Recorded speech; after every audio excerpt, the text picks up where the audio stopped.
Olá, meus queridos, como vocês estão? Eu espero que vocês estejam num tempo de paz, um tempo de bênçãos.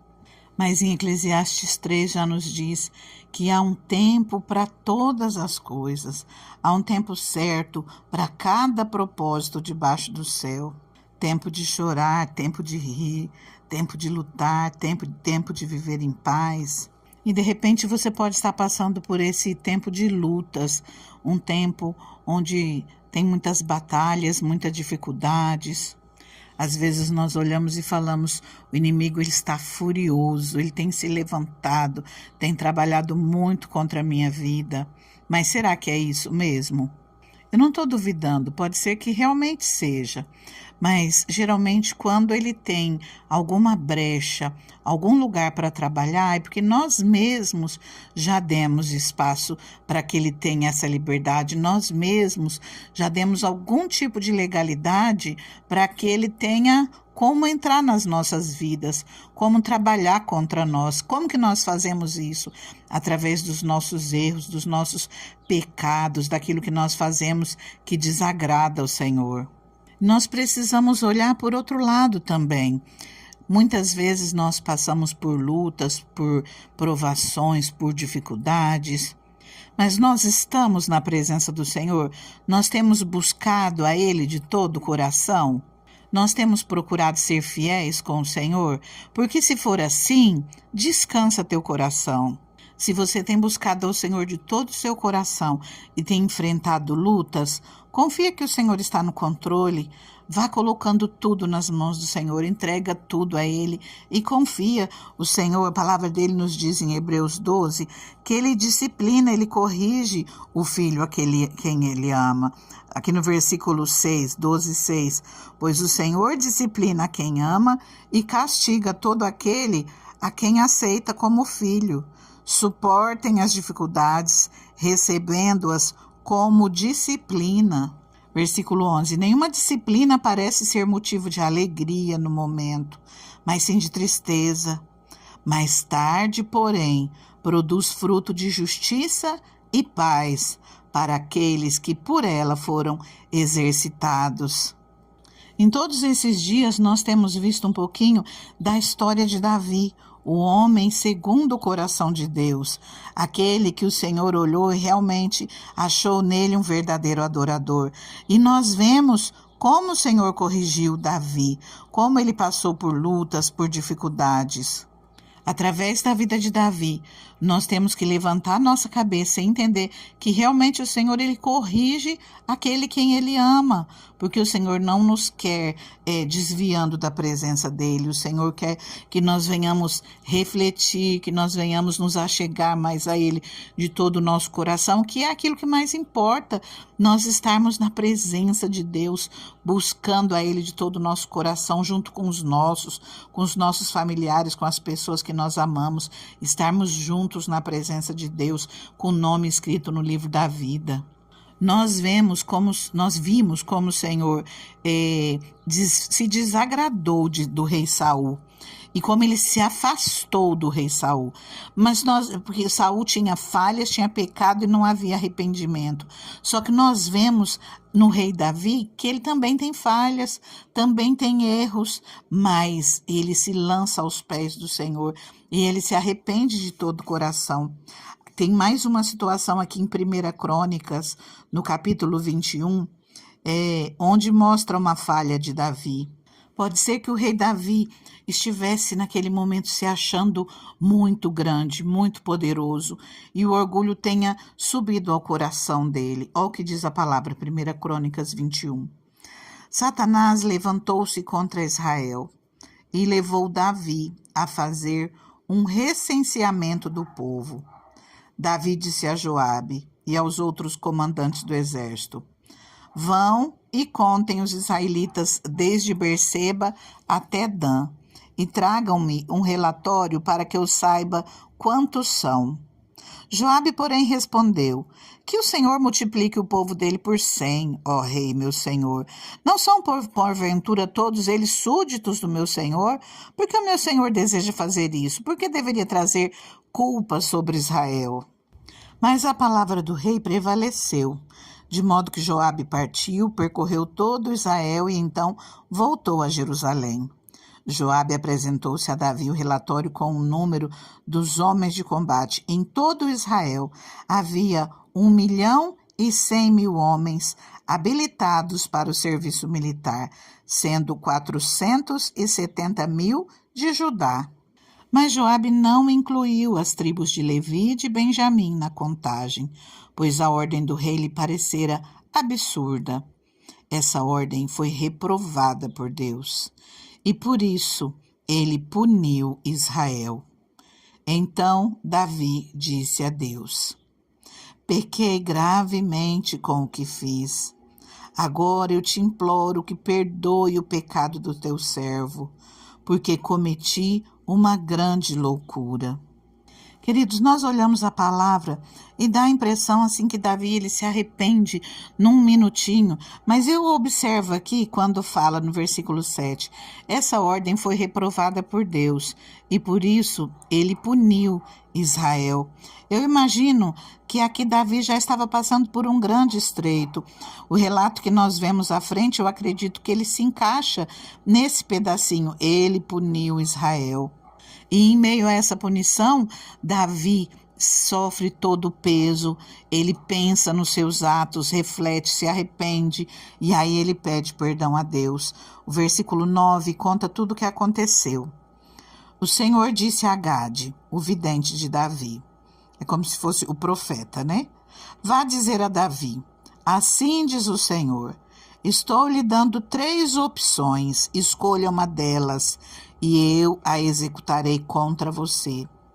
Gade foi a Davi e lhe disse, assim diz o Senhor, escolha entre 3 anos de fome, 3 meses fugindo dos seus adversários, perseguido pela espada deles, ou 3 dias da espada do Senhor, isto é, 3 dias de praga, com o anjo do Senhor assolando todas as regiões de Israel.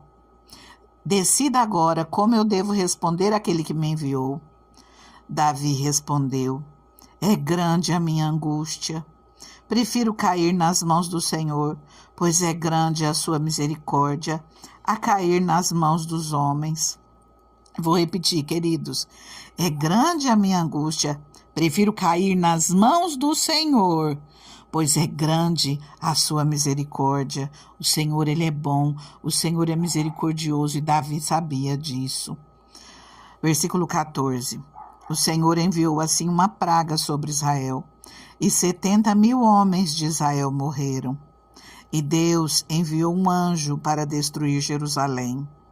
Mas quando o anjo ia fazê-lo, o Senhor olhou e arrependeu-se de trazer a catástrofe e disse ao anjo destruidor, pare, já basta. Naquele momento o anjo do Senhor estava perto da ira de Araúna, o Jebuseu. Davi olhou para cima e viu o anjo do Senhor entre o céu e a terra, com uma espada na mão erguida sobre Jerusalém. Então Davi e as autoridades de Israel, vestidos de luto, prostraram-se, rosto em terra. Davi disse a Deus, não fui eu quem ordenei contar o povo? Fui eu que pequei e fiz o mal? Estes não passam de ovelhas. O que eles fizeram, ó Senhor meu Deus? Que o teu castigo caia sobre mim e sobre a minha família, mas não sobre o teu povo. Depois disso, o anjo do Senhor mandou Gade dizer a Davi que construísse um altar ao Senhor na eira de Araúna, o Jebuseu. Davi foi para lá em obediência à palavra que Gade havia feito em nome do Senhor. Araúna estava debulhando trigo. Virando-se, viu o anjo. Ele e seus 4 filhos, que estavam com ele, se esconderam. Nisso chegou Davi, quando Araúna o viu, saiu da eira e prostrou-se diante de Davi, rosto em terra. E Davi lhe pediu, ceda-me o terreno da sua eira, para eu construir um altar em honra ao Senhor, para que cesse a praga sobre o povo. Venda-me o terreno pelo preço justo. Mas Araúna disse a Davi, considere o teu, que o meu rei e Senhor faça dele o que desejar. Eu darei os bois para o holocausto, o debulhador para servir de lenha e o trigo para a oferta de cereal. Tudo isso eu dou a ti. O rei Davi, porém, respondeu a Araúna: não, faço questão de pagar o preço justo. Não darei ao Senhor aquilo que pertence a você, nem oferecerei um holocausto que não me custe nada. Eu vou tornar a repetir esse versículo, presta bastante atenção. O rei Davi, porém, respondeu a Araúna: não, eu faço questão de pagar o preço justo. Não darei ao Senhor aquilo que pertence a você, nem oferecerei um holocausto que não me custe nada. Então Davi pagou a Araúna 7,2 quilos de ouro pelo terreno, e Davi edificou ali um altar ao Senhor, e ofereceu holocaustos e sacrifícios de comunhão.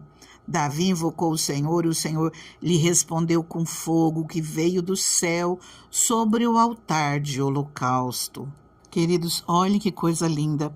Assim como um dia o Senhor fez com Elias, o Senhor lhe fez nesse momento aqui com Davi. Davi invocou o Senhor e o Senhor lhe respondeu com fogo que veio do céu sobre o altar de holocausto. O Senhor ordenou ao anjo que pusesse a espada na bainha. Nessa ocasião, viu Davi que o Senhor lhe havia respondido na eira de Araúna, o Jebuseu, e passou a oferecer sacrifícios ali. Naquela época, o tabernáculo do Senhor que Moisés fizera no deserto e o altar de holocaustos estavam em Gibeon. Mas Davi não podia consultar a Deus lá, pois tinha medo da espada do anjo do Senhor. Primeiro versículo de 1 Crônicas 22 diz: então disse Davi: este é o lugar para o templo de Deus, o Senhor, e do altar de holocaustos para Israel. Mais uma vez, queridos, nessa palavra nós vemos que Davi era um homem falho. Esse homem segundo o coração de Deus, ele era tão falho quanto eu e quanto você. Aqui nós podemos perceber que o orgulho subiu a cabeça dele e que ele se achou muito, mas o Senhor não gostou dessa atitude dele. O Senhor gostava do coração humilde que ele apresentava sempre. No livro de Tiago 4, no versículo 6, diz assim: Deus se opõe aos orgulhosos, mas concede graça aos humildes. E olha o que vem depois do Senhor falar de orgulho, o versículo 7. Portanto, submetam-se a Deus, resistam ao diabo, e ele fugirá de vocês. Queridos, o orgulho não provém de Deus. Os frutos do Espírito não cabe o orgulho. Aquele que está cheio do Espírito Santo, ele tem que resistir quando o desejo de ser mais que os outros vier à mente.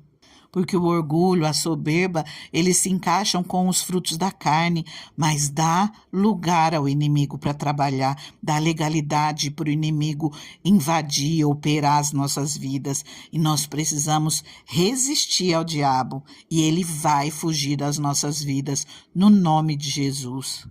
E ali onde nós estávamos vendo em Hebreus 12, nós lemos no versículo 11, nenhuma disciplina parece ser motivo de alegria no momento, mas de tristeza. Mais tarde, porém, produz fruto de justiça e paz para aqueles que por ela foram exercitados. Ao que vem a seguir, portanto, fortaleçam as mãos cansadas, levantai as mãos cansadas, os joelhos vacilantes, façam caminhos retos para os seus pés, para que o manco não se desvie, antes seja curado. Esforcem-se para viver em paz com todos e para serem santos. Sem santidade, ninguém verá o Senhor. Cuidem que ninguém se exclua da graça de Deus, que nenhuma raiz de amargura brote e cause perturbação. Eu convido você a começar orando comigo, mas continue, faça dessas palavras uma oração ao Senhor e que o Espírito Santo te mostre aquilo que você precisa consertar nos teus caminhos. Faça do teu coração um altar para o Senhor, conserta os teus caminhos, se necessário, ofereça algo que realmente seja de valor para você, começando pelo seu próprio tempo. Deus Santo, Deus Soberano, Deus Maravilhoso, nós estamos aqui, Pai, falando, Senhor, sobre lutas, Pai, falando sobre provações, Senhor, sobre aflições, dificuldades, e nós pedimos, Senhor, o Teu socorro, a Tua ajuda, Pai, mesmo que nesse momento, Senhor, essa pessoa que está aqui orando comigo, Pai, esteja passando, Senhor, por momentos de tristeza, de angústias, Pai, nós te pedimos, Deus, transforma, Pai, tudo isso, Senhor, em alegria, Pai, transforma em bênção, transforma em vitória, Pai. Que a disciplina já tenha acontecido nessa vida, Pai, e que ela se volte a Ti de todo o coração, Senhor meu Deus. Transforma, Senhor, toda essa disciplina, Pai, toda essa correção, Senhor, em fruto de justiça e paz, Deus, no nome de Jesus. Senhor, eu te peço, Pai, fortaleça essa vida, Pai. Fortaleça, Senhor, essas mãos enfraquecidas, esses joelhos vacilantes, Pai. E prepara, Senhor, caminhos retos, Pai, para essa pessoa que está aqui comigo, Deus. Fortaleça ela, Pai. Faça ela cheia da Tua vontade para a vida dela, Pai. E a abençoe em todos os seus caminhos, Deus. Coloco nas Tuas mãos e agradeço em nome de Jesus. Amém? Fica com Deus, fica na paz.